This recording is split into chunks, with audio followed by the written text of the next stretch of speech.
Napakaganda. Parang Sogol na ba? Sogol. Heto na naman tayo sa swabing biyahe. Tara, mag-relax, lumanghap ng sariwang hangin at mag-explore. Ngayong araw, pupuntahan natin ang isa sa pinagmamalaking pasyalan at historical place ng Rizal, Laguna, ang Tayak Hill.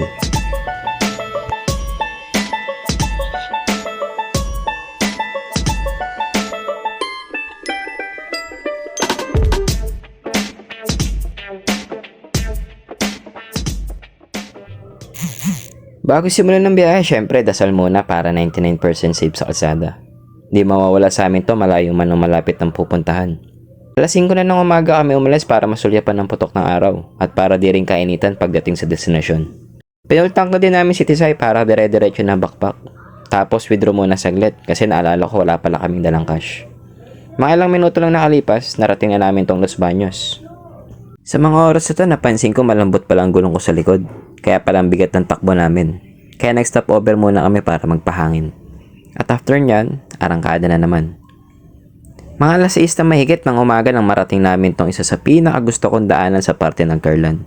Sino ba naman ang hindi mapapabukas ng visor ng helmet para lumanghap ng sariwang hangin?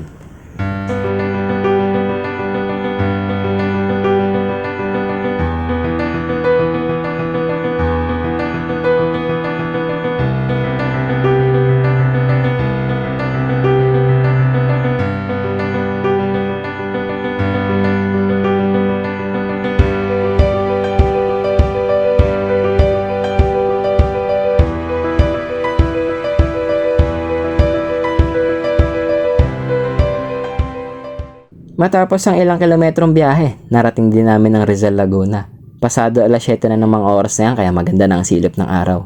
Sa mga nagbabalak pumunta dito, asahan nyo ng sobrang tatarik at twisty ng mga kalsada. Kabundukan na kasi itong tinatahak natin kaya paahon na ng paahon.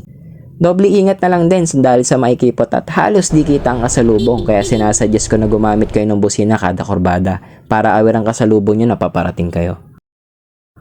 Kulang-kulang 800 meters na lang at mararating na natin ang ating destinasyon. Best part pa rin sa akin itong mga punong sumasalubong sa atin. Taas visor at langhap hangin ulit tayo dyan. At after ilang metrong ahunan, narating din namin itong registration area ng Tanong de Rizal. Nagbayad muna kami ng entrance fee na 80 pesos per head at 20 pesos naman para sa parking fee. Naganap muna kami ng magandang parkingan kung saan komportable si Tisay. Ayaw na ayaw kasi ng motor ko na yan ang naiinitan. At dito na nga namin simulan maglakad-lakad. Maraming pwedeng puntahan dito na magagandang spot pero focus lang kami sa Tayak Hill since medyo tirik na kasi ang araw. Kaya inumpisahan na namin magpapawis. Huwag nyo pala kakalimutan magdala ng inumin tubig kung ayaw nyo magsisi sa huli. Dahil 930 steps ang lalakbayin mula baba patungong dulo.